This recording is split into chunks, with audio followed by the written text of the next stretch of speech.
கூட்டத்தை முட்டி தள்ளிக்கொண்டு உள்ளே சென்ற தீபக்கிற்கு அங்கே தெரிந்த காட்சி பேரதிர்ச்சியை கொடுத்தது. பக்கத்து வீட்டு குழந்தை பயத்தில் வீறிட்டு அழுது கொண்டிருக்க, கார்த்திகா ஆடைகள் முழுமையாக நனைந்த நிலையில் தரையில் மயங்கி கிடந்தாள். அவளை சுற்றி பெண்கள் தண்ணீர் தெளித்து எழுப்ப முயன்று கொண்டிருந்தனர். பொன்னம்பலம் அழுது கொண்டே அவள் அருகே அமர்ந்திருந்தார். தீபக்கை பார்த்ததும் அவர் ஆவேசமும் அழுகையுமாக சத்தமிட்டார். மாப்பிள்ள, எத்தனை தடவை உங்களுக்கு ஃபோன் பண்ணுறது? எங்கே போனீங்க நீங்கள்? ஃபோனை ஏன் எடுக்கல என்று அவர் கேட்க, தீபக் அப்படியே நிலைகுலைந்து போனான். மாமா, என்னாச்சு? கார்த்திகாவுக்கு என்னாச்சு? ஏன் இப்படி கிடக்கிறா என்று தீபக் கதறினான். ஆனால் அங்கே இருந்தவர்கள் யாரும் அவனுக்கு பதில் சொல்லவில்லை. எல்லோருடைய முகத்திலும் ஒருவித அதிர்ச்சியும் மௌனமுமே இருந்தது. டாக்டருக்கு ஃபோன் பண்ணினீங்களா? வண்டி எடுங்க மாமா என்று தீபக் கத்தியபடி கார்த்திகாவை தூக்க முயன்றான். அவளது உடலோ ஜில்லிட்டு போயிருந்தது. தீபக் திகைத்து போய் கார்த்திகாவின் அருகில் அமர்ந்திருக்க, கூட்டத்திலிருந்த அந்த நபர் கண்ணன் மெல்ல முன்னே வந்தார். அவர் வேறு யாருமல்ல, தீபக் அந்த பகுதிக்கு குடிவந்தது முதலே அவரோடு சொல்லொன்னா பகை பாராட்டிய பக்கத்து வீட்டுக்காரர். டியூஷன் சென்டருக்கு வரும் குழந்தைகளை தடுத்ததும், தீபக்கை பற்றி அவதூறு பரப்பியதும் அந்த நபர்தான். அவர் சட்டென்று தீபக்கின் கைகளை பற்றி கொண்டார். அவரது கண்கள் கலங்கி கைவிரல்கள் நடுங்கின. மன்னிச்சிடுங்க தம்பி, எங்களை மன்னிச்சிடுங்க. உங்களை தப்பாக நினச்சி இங்கே இருந்து எப்படியாவது உங்களை காலி பண்ண வைக்கணும்னு நாங்கள் எவ்வளவோ முயற்சி பண்ணணும். இந்த டியூஷன் சென்டருக்கு குழந்தைங்க வராமல் போனதுக்கு கூட நாங்கள் தான் தம்பி காரணம். ஆனால் எதையுமே மனசில் வச்சிக்காம உங்கள் மனைவி இன்னைக்கு என் குழந்தையோட உயிரை காப்பாற்றி இருக்கா என்று சொல்லி அவர் விம்மி அழுதார். தீபக்கிற்கு எதுவும் புரியவில்லை. என்ன சொல்கிறீங்க? எதுவுமே புரியலையே, என்ன ஆச்சு என்று குழப்பத்துடன் கேட்டான். அவர் மூச்சை இழுத்து கொண்டு சொல்ல தொடங்கினார்.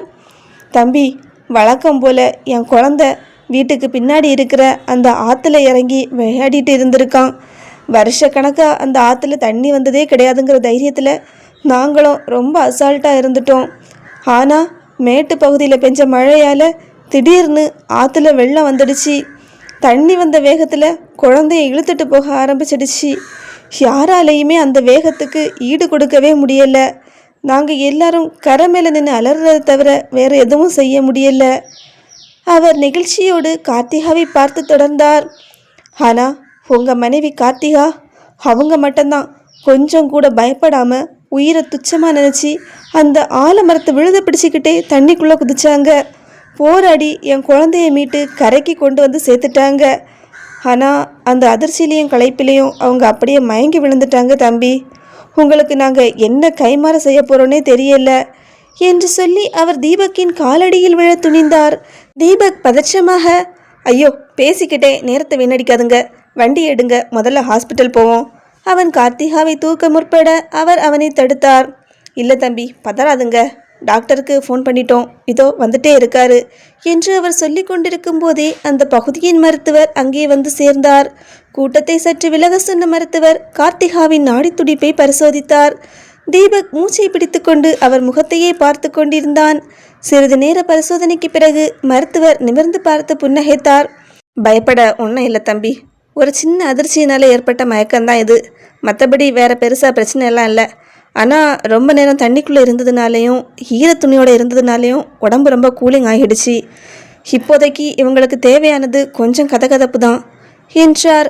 தொடர்ந்து அவர், முதல்ல இவங்களை உள்ளே கூட்டிகிட்டு போங்க, நனைஞ்ச துணியெல்லாம் மாற்றிட்டு உடம்பை நல்லா தொடச்சி விடுங்க, கொஞ்சம் வெது வெதுப்பாக தண்ணி கொடுங்க, எல்லாம் சரியாகிடும். இப்போதைக்கு ஒரு இன்ஜெக்ஷன் மட்டும் போடுறேன், அது அவங்களுக்கு நல்ல ஓய்வை கொடுக்கும் என்று சொல்லிவிட்டு ஊசி போட்டுவிட்டு மருந்து சீட்டை கொடுத்தார். சுற்றிலும் இருந்தவர்கள் நிம்மதி பெருமூச்சு விட்டனர். தீபக் ஒரு கணம் கண்களை மூடி இறைவனுக்கு நன்றி சொன்னான். பின் மெல்ல குனிந்து மயங்கி கிடந்த கார்த்திகாவை தன் இரு கைகளிலும் ஏந்தினான். அவளது நனைந்த தலைமுடியிலிருந்து சொட்டிய நீர்த்துளிகள் தீபக்கின் சட்டையை நனைத்தன. அவனது உலகம் இப்போது அவன் கைகளில் இருக்கும் கார்த்திகா மட்டும்தான். மெல்ல அவளை கட்டிலில் கிடத்தியவன் அவள் முகத்தில் விழுந்திருந்த கூந்தலை ஒதுக்கிவிட்டான். ஒரு குழந்தையை தாங்குவது போல அவளை போர்வையால் போர்த்திவிட்டு அவளது கைவிரல்களை தன் கைகளுக்குள் வைத்து தேய்த்து சூடுபடுத்தினான். வெளியே ஊர் மக்களின் பேச்சரவும் கேட்டுக்கொண்டிருந்தாலும் அந்த அறைக்குள் தீபக்கின் காதலுக்கு நடுவே ஒரு அமைதி நிலவியது. நீ ஒரு குழந்தைய காப்பாத்திட்ட கார்த்திகா, ஆனால் உன் உயிருக்கு ஏதாவது ஆகியிருந்தா நான் என்ன பண்ணியிருப்பேன் என்று அவனது மௌன கண்ணீர் அவள் கைகளில் விழுந்தது. தீபக் அவசரமாக கார்த்திகாவின் நனைந்த உடைகளை மாற்றி அவளை ஒரு போர்வைக்குள் போர்த்தி கொண்டான். வெதுவெதுப்பான நீரால் அவள் கைகளையும் கால்களையும் ஒற்றடம் கொடுத்தான். அவனது ஒவ்வொரு அசைவிலும் ஒருவித பயமும் காதலும் கலந்திருந்தது. சிறிது நேரத்திலேயே கார்த்திகாவின் இமைகள் லேசாக துடித்தன. மெல்ல கண்களை திறந்தவள், என்னங்க, ஏன் அழறீங்க என்று கேட்டாள். ஏண்டி, இப்படியா உன்னோட உசுரை பற்றி கவலைப்படாமல் இருப்ப? உனக்கு ஏதாச்சும் ஆயிருந்தா நான் என்ன பண்ணியிருப்பேன் கார்த்திகா என்று ஆதங்கத்தோடு கேட்டான். கார்த்திகா பலவீனமாக புன்னகைத்தாள். அவளது கண்களில் ஒரு ஒளி தெரிந்தது. எனக்கு குழந்தைன்னா ரொம்ப பிடிக்கும்னு உங்களுக்கு தெரியாதாங்க? அந்த குழந்தை ஆற்றுல அடிச்சிட்டு போகும்போது என் கண்ணு முன்னாடி ஒரு உயிர் போகிறத என்னால் பார்த்துட்டு இருக்க முடியல, அதுவும் ஒரு குழந்தை என்று அவள் சொன்ன அந்த வார்த்தைகள் தீபக்கின் இதயத்தை ஈட்டியாய் அறுத்தன. கார்த்திகாவின் இந்த பதிலுக்கு மேல் தீபக்கிடம் பேசுவதற்கு வார்த்தைகள் இல்லை. ஏனென்றால் கார்த்திகா ஒரு குழந்தையை நேசிக்கிறாள், ஒரு குழந்தையை தன் மடியில் சுமக்க ஏங்குகிறாள். ஆனால் அவளது கர்ப்பப்பை பலவீனமாக இருப்பதால் இன்னும் 2 வருடங்கள் காத்திருக்க வேண்டும் என்ற கசப்பான உண்மையை தீபக் மறைத்து வைத்திருக்கிறான். அவள் இன்னொருவர் குழந்தையை காப்பாற்ற தன் உயிரையே பணயம் வைக்கிறாள் என்றால் தன் சொந்த குழந்தைக்காக அவள் எதையும் செய்வாள் என்பது தீபக்கிற்கு புரிந்தது. அதே சமயம் அவளது உயிருக்கு ஆபத்து வரக்கூடாது என்பதில் அவன் உறுதியாக இருந்தான். ஊர் மக்களின் ஆரவாரங்கள் மெல்ல மெல்ல குறைந்தன. கார்த்திகாவை பாராட்டிவிட்டு அனைவரும் கலைந்து சென்றனர். மாலை மறைந்து மெதுவாக இருள் பரவத் தொடங்கியது. அன்று சந்திரனின் மாமா வீட்டில் ஒரு பசுமாடு ஈன வேண்டிய நிலையில் இருந்தது. அதற்கு துணையாக பொன்னம்பலத்தை சந்திரன் அழைத்து சென்றிருந்தான். வீட்டில் இப்போது தீபக்கும் கார்த்திகாவும் மட்டுமே தனியாக இருந்தனர். சற்று ஓய்விற்கு பிறகு கார்த்திகா நன்றாக தேறியிருந்தாள். தீபக் அவளுக்கு பாடங்களை சொல்லிக் கொடுத்து கொண்டிருந்தான். அவனது கவனம் முழுவதும் புத்தகத்தில் இருந்தாலும் கார்த்திகாவின் கண்கள் அவனை ஊடுருவி பார்த்து கொண்டிருந்தன. திடீரென கார்த்திகா மெல்ல அவன் அருகே நகர்ந்து அமர்ந்தாள். அவனது புத்தகத்தை மூடிவிட்டு அவனது கண்களை நேராக பார்த்து, எங்க உங்களுக்கு ஒரு விஷயம் தெரியுமா என்று மெல்லிய குரலில் கேட்டாள். என்ன விஷயம் கார்த்திகா என்று தீபக் இயல்பாக கேட்டான். கார்த்திகா ஒரு சிறு புன்னகையோடு, இல்லைங்க, எனக்கு 18 வயசு முடிஞ்சு 4 மாதம் ஆகுது என்று சொன்னாள். அந்த வார்த்தையை கேட்டதும் தீபக்கிற்கு தூக்கி வாரி போட்டது. அவனது கைவிரலில் இருந்த பேனா நழுவி கீழே விழுந்தது. தீபக்கின் மூளை ஒரு நிமிடம் வேலை செய்வதையே நிறுத்தியது. கார்த்திகாவின் வயது குறித்த உண்மை அவனுக்கு தெரியும் என்றாலும் அவள் அதை இப்போது இந்த தனிமையில் சொல்வதன் அர்த்தம் அவனுக்கு புரிந்தது.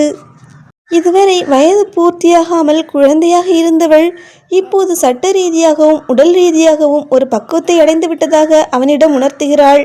தீபக் அவளது முகத்தையே திகைத்து பார்த்தான். கார்த்திகா, நீ என்ன சொல்றது எனக்கு புரியுது, ஆனா என்று அவன் தயங்கினான். கார்த்திகா அவன் அருகில் நெருங்கி அமர்ந்தாள். அந்த அமைதியான விளக்கு வெளிச்சத்தில் கார்த்திகா தன் உரிமையை கோரி நிற்க தீபக் அந்த உண்மையை அவளிடம் சொல்ல முடியாமலும் அவளது அன்பை மறுக்க முடியாமலும் ஒரு தர்ம சங்கடத்தில் சிக்கிக்கொண்டான். தீபக் திகைத்து போய் அவளையே பார்த்து கொண்டிருக்க கார்த்திகா அவன் கைகளை மெல்ல பற்றினாள். நீங்க தானே ஒரு தடவை சொன்னீங்க, லட்சியத்துக்கும் வாழ்க்கைக்கும் எந்த சம்மந்தமும் இல்லைன்னோ, அது வேற இது வேறன்னோ. நாளைக்கு நான் முதல்ல பரீட்சை எழுத போகிறேன். ஒரு மாணவியா என்னோட லட்சியத்தில் நான் ஜெயிப்பேங்கிற நம்பிக்கை எனக்கு இருக்கு. அவள் சற்று இடைவெளி விட்டு அவனது கண்களை ஆழமாக பார்த்து தொடர்ந்தாள். ஆனால் இந்த மாணவி சீக்கிரமே ஒரு மனைவியா உங்கள் முன்னாடி ஜெயிக்க வேண்டாமா? எனக்கு 18 வயசு முடிஞ்சிடுச்சுன்னு நான் சொன்னது சும்மா இல்லை. உங்களுக்கும் எனக்கும் நடுவில் இருக்கிற இந்த இடைவெளி இனியும் தேவையில்லைன்னு தோணுது. இன்னும் நான் உங்களுக்கு சின்ன பொண்ணாவே தெரிகிறேனா என்று அவள் குரல் தழுதழுக்க மிக உரிமையோடு கேட்டாள். தீபக்கிற்கு தொண்டை அடைத்தது. அவனது இதயம் வேகமாக அடித்து கொண்டது. ஒரு ஆசிரியராக தன் மாணவியின் வெற்றியை விரும்பும் அதே வேளையில் ஒரு கணவனாக தன் மனைவியின் இந்த அன்பான அழைப்பை ஏற்க துடித்தான். ஆனால் மருத்துவர் சொன்ன அந்த மரண எச்சரிக்கை அவனது மூளையில் ஒரு அபாய சங்கு போல ஒலித்தது. வார்த்தைகளை விழுங்கிய தீபக் முதலாக தன்னைத்தானே கட்டுப்படுத்தி கொள்ள மிகவும் போராடினான். கார்த்திகாவின் அந்த ஏமாற்றமான பார்வை அவனது மனதை என்னவோ செய்தது. கார்த்திகா கார்த்திகா ப்ளீஸ், மனசை தளர விடாமல் இந்த ஒரே ஒரு பரீட்சையை மட்டும் முடிச்சிடுறியா ப்ளீஸ்? எனக்காக. பரீட்சை முடிஞ்சதுக்கு அப்புறமா நம்ம எங்கேயாவது வெளியே போகலாம், அதுக்கப்புறம் என்று அவன் தயங்கி பேச கார்த்திகா மெல்ல அவனிடமிருந்து விலகி செல்ல முயன்றாள். அவள் விலகுவதை தாங்க முடியாத தீபக் சட்டென்று அவள் கைகளை பிடித்து தன்னிடம் இழுத்து அவளை இறுக அணைத்து கொண்டான். அந்த அணைப்பில் அவனது காதலும் அவளை பாதுகாக்கும் அக்கறையும் கலந்திருந்தது. அவளை மெல்ல கட்டிலில் கிடத்தியவன் அவளது நெற்றி, கன்னங்கள், கழுத்து, கண்கள் என ஒவ்வொரு இடத்திலும் தன் முத்தங்களால் அன்பை பொழிந்தான். கார்த்திகா அவனது அரவணைப்பில் மெய்மறந்து மயங்கி கிடந்த அந்த வேளையில் தீபக் அவள் காதோரம் சென்று மெல்லிய குரலில் கெஞ்சினான். ப்ளீஸ் டி, இந்த ஒரு பரீட்சையை மட்டும் முடிச்சிடு. இப்போ நம்ம உணர்ச்சி வசப்பட்டா நாளைக்கு அந்த டயர்டில் உன்னால் பரீட்சையை ஒழுங்காக எழுத முடியாமல் போயிடும். ப்ளீஸ் டி, எனக்காக. கார்த்திகா ஒரு நிமிடம் அவனை ஏறிட்டு பார்த்தாள். அவனது கண்களில் தெரிந்த அந்த தவிப்பு தன் முன்னேற்றத்திற்காக அவன் எவ்வளவு தூரம் தன்னை கட்டுப்படுத்தி கொள்கிறான் என்பதை அவளுக்கு புரிய வைத்தது. சட்டென்று அவன் இதழ்களில் ஒரு முத்தமிட்டவள் குறும்பாக கண்ணடித்தபடி சொன்னாள், சரிங்க, நான் சம்மதிக்கிறேன். அவள் அவனிடமிருந்து விலகி எழ முயல தீபக் லேசான பதற்றத்துடன், அதுக்குன்னு எங்கே போகிற? எப்பவும் போல இங்கேயே படுத்து உறங்கு என்றான். ஆனால் கார்த்திகா அவனை திரும்பி பார்த்து புன்னகைத்தாள். இல்லைங்க, நான் படிக்க போகிறேன் என்று சொல்லிவிட்டு தன் புத்தகங்களை நோக்கி நடந்தாள். படிப்பென்றாலே அலர்ஜியாக இருந்தவள், ஆர்வமே இல்லாமல் இருந்தவள், இன்று ஒரு கணவனின் காதலுக்காகவும் அவனது லட்சியத்திற்காகவும் படிக்கப் போகிறேன் என்று சொன்ன அந்த ஒரு வார்த்தை தீபக்கிற்கு ஒரு மிகப்பெரிய வெற்றியாக தெரிந்தது. ஒரு கணவனாக அவன் இன்று தோற்றிருக்கலாம், ஆனால் ஒரு ஆசிரியராக அவன் உயர்ந்து நின்றான். அந்த இரவு அந்த அறையில் காதலை விட கல்வியின் வெளிச்சம் பிரகாசமாக எரிய தொடங்கியது. மறுநாள் விடியற்காலையிலேயே பொன்னம்பலம் தீபக்கின் வீட்டில் கதவை தட்டினார். சரியாக 4:30 மணி. தீபக் கதவை திறந்தபோது பொன்னம்பலம் கையில் ஒரு பிளாஸ்டிக் பையோடு நின்றிருந்தார். முகத்தில் தூக்கமின்மை தெரிந்தாலும் ஒருவித பரபரப்பு அவரை இயக்கி கொண்டிருந்தது. என்ன மாமா, இவ்வளோ சீக்கிரம் வந்துட்டீங்க என்று தீபக் மெல்ல கேட்க, இன்னைக்கு அவளுக்கு முக்கியமான நாள் மாப்பிள்ளை, என்னால் படுக்கையில் படுக்கவே முடியல என்றார். கார்த்திகா எழுந்து வெளியே வந்தபோது அவர் அவசரமாக தன் பையிலிருந்து ஒரு சிறிய எவர் சில்வர் டப்பாவை எடுத்தார். இந்தாம்மா கார்த்தி, இதில் 2 பாதாம் பருப்பும் கற்கண்டும் இருக்குது. விடிய காலையில் வெறும் வயிற்றில் சாப்பிட்டா அறிவு கூர்மையாகும்னு நம்ம வைத்தியர் சொன்னார். முதல்ல இதை சாப்பிடு என்று அவர் உள்ளங்கையில் திணித்தார். தீபக் புன்னகையோடு அடுப்படியில் தீ போட்டு கொண்டிருக்க பொன்னம்பலம் கார்த்திகாவின் புத்தகப்பையை எடுத்து ஆராய்ந்தார். மாப்பிள்ளை, 2 பேனா மட்டும் போதுமா? பிறகு ஏதாச்சும் எழுதாமல் நின்றுடுச்சுன்னா? நான் வரும்போதே கடைக்காரனை எழுப்பி 2 புது பேனா வாங்கிட்டு வந்தேன், இதையும் பையில் வைங்க என்று அவர் நீட்டிய பேனாக்களை தீபக் அமைதியாக வாங்கி கொண்டான். மாமா, நான் எல்லாம் சரி பார்த்துட்டேன் என்றான் தீபக் நிதானமாக. ஆனால் பொன்னம்பலத்தின் மனம் அடங்கவில்லை. கார்த்திகா குளிக்க சென்றபோது அவளது ஹால் டிக்கெட்டை எடுத்து வெளிச்சத்தில் சரி பார்த்தார். மாப்பிள்ளை, இதில் ஃபோட்டோ சரியாக தெரியல, வேற ஒன்று எடுப்போமா என்று கேட்க, மாமா அது ஜெராக்ஸ் காப்பி, அப்படித்தான் இருக்கும், நீங்கள் பதறாமல் இருங்க என்று தீபக் அவரை அமர வைத்தான். காலை உணவின் போது பொன்னம்பலம், நல்லா சாப்பிடு தாயி, பரீட்சை எழுதும்போது பசி வந்துடக்கூடாது, அங்கே போய் தண்ணி தாகம் எடுத்தா என்ன பண்ணுறது, இந்த ஃப்ளாஸ்கில் வெதுப்பாக தண்ணி ஊற்றி வச்சுருக்கேன், இதையும் கூடவே கொண்டு போ என்று அவர் செய்த பணிவிடைகள் ஒரு போருக்கு தயார் செய்வதைப் போலவே இருந்தது. வீட்டிலிருந்து கிளம்பும்போது கார்த்திகா தீபக்கின் வண்டியில் ஏறப்போனாள். பொன்னம்பலம் சட்டென்று, இரு காலையில் பனிக்காத்து அடிக்கும், என் மேல் துண்டை எடுத்து தலையில் சுற்றிக்கோ, காதில் காத்து போனால் அப்புறம் தலைவலிக்கும் என்று தன் பழைய துண்டை எடுத்து அவள் காதை சுற்றி ஒரு கட்டு கட்டினார். கார்த்திகாவுக்கு சங்கடமாக இருந்தாலும் அப்பாவின் முகத்தை பார்த்து அமைதியாக ஏற்றுக்கொண்டாள். பரீட்சை மையத்தின் வாசலில் நின்றபோது பொன்னம்பலம் அங்கிருந்த மற்ற பெற்றோர்களை பார்த்தார். எல்லோரும் தமது பிள்ளைகளுக்கு கடைசி நேர பாடம் சொல்லிக் கொடுத்திருந்தனர். ஆனால் தீபக் அமைதியாக கார்த்திகாவின் தோளை தட்டி, பதறாம எழுது, உனக்கு எல்லாம் தெரியும் என்று மட்டுமே சொன்னான். பொன்னம்பலம் கார்த்திகாவின் கையை பிடித்து கொண்டு, கார்த்திமா, அந்த மேஜை மேலையில பேப்பர் கொடுக்கும்போது ஒரு நிமிடம் சாமி கும்பிட்டுக்கோ. தெரியாத கேள்வியெல்லாம் வந்தால் பயப்படாத, தெரிஞ்சதை முதல்ல எழுது. உன் அப்பேன் இங்கேயே தான் நிற்பேன். ஏதாவது பிரச்சனைனா அப்பான்னு ஒரு வார்த்தை சொல்லு, நான் டான்னு வந்து முன்னாடி நிற்பேன் என்று சொல்ல தீபக் சிரித்தான். மாமா, அப்படியெல்லாம் யாரும் உள்ளே போக முடியாது, அது பரீட்சை ஹால் என்று சொல்ல, என்ன என்னை எவன் தடுப்பான்? என் பொண்ணு உள்ளே இருக்கா, அப்போ யார் என்னை தடுப்பா என்று கேட்க கார்த்திகாவோ, அப்பா ப்ளீஸ் பொறுமையாக இருங்க என்று சொல்ல அவர் சற்று அமைதியானார். அவர் குரலில் இருந்த நடுக்கம் அவர் அவளை விட அதிகமாக பயப்படுவதை காட்டியது. கார்த்திகா உள்ளே சென்ற பிறகு தீபக் ஒரு மரத்தடியில் அமர்ந்து ஒரு புத்தகத்தை எடுத்து படிக்க தொடங்கினான். ஆனால் பொன்னம்பலத்தால் அங்கு அமர முடியவில்லை. அந்த பள்ளி கேட் அருகே நின்று கொண்டு உள்ளே செல்லும் மாணவர்களையும் அங்கிருக்கும் செக்யூரிட்டியையும் பார்த்து கொண்டிருந்தார். அப்போது பறக்கும் படையினர் உள்ளே வரவே, இங்கே பாருங்க மாப்பிள்ள, யாரையும் உள்ளே விட மாட்டீங்கன்னு சொன்னீங்க, இங்கே பாருங்க இந்த ஆளுங்க எவ்வளோ தைரியமாக உள்ளே போகிறாங்க, வாங்க வாங்க நாமளும் அவங்க பின்னாடியே போய் என் பொண்ணு எப்படி எழுதுறான்னு பார்த்துட்டு வந்துடுவோம் என்று படபடப்பாக சொன்னார். மாமா, அவங்க எல்லாம் பரீட்சையை பார்க்கக்கூடிய அதிகாரிங்க, நம்ம அவங்க பின்னாடி போனால் பெரிய பிரச்சனை ஆகிடும், கொஞ்சம் ஃப்ரீயாக இருங்க மாமா, நீங்கள் இப்படி பதட்டமாக இருக்கிறத அவள் பார்த்தானா அப்புறம் ஒழுங்காக எழுத மாட்டா என்று சொல்ல அப்போதுதான் பொன்னம்பலம் மெல்ல மூச்சு விட்டார். என்னவோ தெரியல மாப்பிள்ள, அவள் சின்ன வயசில் ஸ்கூலுக்கு போகலைங்கிற வருத்தம் என் மனசில் ஒரு முள் மாதிரி இருந்துச்சு. இன்னைக்கு அவள் அந்த பேப்பரை தொடும்போது அந்த முள் எடுக்கிறது போலேயே ஒரு சந்தோஷம் என்று அவர் யதார்த்தமாக சொன்னபோது தீபக் அன்பாக அவர் கைகளை பிடித்து கொண்டான். அங்கே வென்றது தன் உணர்வுகளை கட்டுப்படுத்தி ஒரு கணவனாக அவன் அவளுக்கு சொல்லிக் கொடுத்த கல்வியா அல்லது அவளின் தந்தை அவள் மேல் வைத்திருக்கும் பாசமா என்று அவனுக்கு விடை தெரியவில்லை. பரீட்சை முடிய இன்னும் அரை மணி நேரம் இருந்தது. ஆனால் பொன்னம்பலம் அந்த பள்ளிக்கூட கேட் முன்னால் தவம் இருக்க தொடங்கிவிட்டார். செக்யூரிட்டி எவ்வளவோ சொல்லியும் கேட்காமல் கேட் கம்பியை பிடித்து கொண்டு உள்ளேயே எட்டி எட்டி பார்த்து கொண்டிருந்தார். தீபக் ஒரு ஓரமாக ஸ்கூட்டரில் சாய்ந்து கொண்டு, மாமா வெயில்ல ஏன் நிற்கிறீங்க, இங்கே நிழலுக்கு வாங்க என்று கூப்பிட பொன்னம்பலம் கையை நீட்டி தடுத்தார். இருங்க மாப்பிள்ள, என் பொண்ணு வெளியே வரும்போது நம்மளை காணலைன்னா பயந்துடுவா, நம்ம இங்கே நிற்கிறோன்னு தெரிஞ்சா அப்போ அவளுக்கு ஒரு தைரியம் வரும், நீங்கள் அங்கேயே உட்காருங்க என்று சொல்லிவிட்டு மறுபடியும் கேட் ஓட்டை வழியாக பார்க்க தொடங்கினார். சரியாக பெல் அடித்தது. மாணவர்கள் கூட்டமாக வெளியே வர தொடங்கினார்கள். பொன்னம்பலத்திற்கோ பதற்றம் எகிரியது.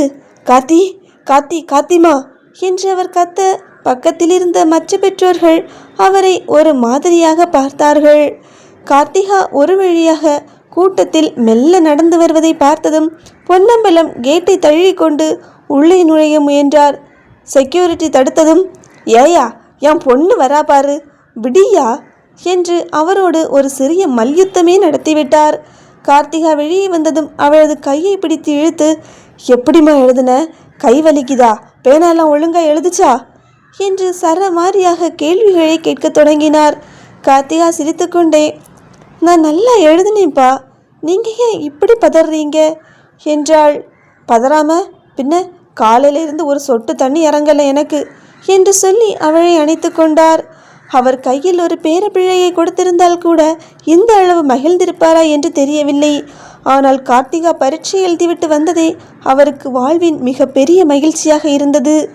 அப்படியே ஒரு வாரம் மின்னல் வேகத்தில் ஓடிவிட்டது.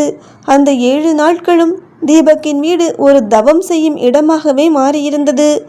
பொன்னம்பலம் தன் வேலைகளை சுருக்கிக் கொண்டு ஒரு நிழல் போலவே கார்த்திகாவிற்கு பணிவிடைகள் செய்து கொண்டிருந்தார். கார்த்திகாவும் தன் முழு மூச்சையும் அந்த புத்தகங்களுக்குள்ளேயே வைத்திருந்தாள். 5 பரீட்சைகளையும் வெற்றிகரமாக எழுதி முடித்துவிட்டாள் கார்த்திகா. கடைசி தேர்வு முடிந்து வெளியே வந்தபோது அவளது முகத்தில் ஒரு பெரிய நிம்மதி தெரிந்தது. வீட்டிற்கு வந்ததும் தீபக் அவளிடம் மெல்ல பேச்சு கொடுத்தான். எப்படிமா எழுதுன, 5 பாடமும் ஓரளவுக்கு திருப்தியாக இருக்கா என்று கேட்டான். கார்த்திகா ஒரு நிமிடம் மௌனமாக இருந்தாள். ஃப்ரெண்ட்ஸ், இந்த ஸ்டோரியில் வர மாதிரி ஏதாவது ஒரு சுச்சுவேஷன் உங்கள் வாழ்க்கையில் எப்போவாவது நடந்திருக்கா? அப்படி நடந்திருந்துன்னா மறக்காமல் கமெண்டில் எங்கள் கூட ஷேர் பண்ணிக்கோங்க. இந்த ஸ்டோரி தொடங்குறதுக்கு முன்னாடி போஸ்ட்டில் ஒரு கொஸ்டின் கேட்டிருந்தேன், உங்கள் வாழ்க்கையோட உண்மையான ஹீரோ யாருன்னு. அதில் நிறைய பேர் அப்பாங்கிற ஆன்சருக்கு ஓட் பண்ணியிருந்தீங்க. இப்போது இந்த ஸ்டோரியோட மையத்துலேயும் நான் இதே கொஸ்டினை கேட்குறேன், இந்த ஸ்டோரியோட இந்த பார்ட்டுக்காக தான் நான் அந்த கொஷினையே கேட்டது. இப்போ மறுபடியும் அதே கொஷினை உங்ககிட்ட கேட்குறேன். உங்களை பொறுத்த வரைக்கும் உங்களோட நிஜ வாழ்வோட உண்மையான கதாநாயகன் யார்? உங்களுக்கு ஃபுல்லாக சப்போர்ட் பண்ணுற உங்களோட ஹஸ்பண்டா, இல்லை எப்போவுமே உங்கள் கூட நிழலாகவே இருக்கிற உங்களோட அப்பாவா? இந்த ஒரு கொஸ்டினுக்கான பதிலை மறக்காமல் கமெண்ட் பண்ணுங்கள். இன்னும் இதே போல் நிறைய உணர்வுபூர்வமான குடும்ப கதைகள் மற்றும் காதல் கதைகளை கேட்கணுன்னா உடனே மறக்காமல் நம்ம சேனலை சப்ஸ்கிரைப் பண்ணிக்கோங்க.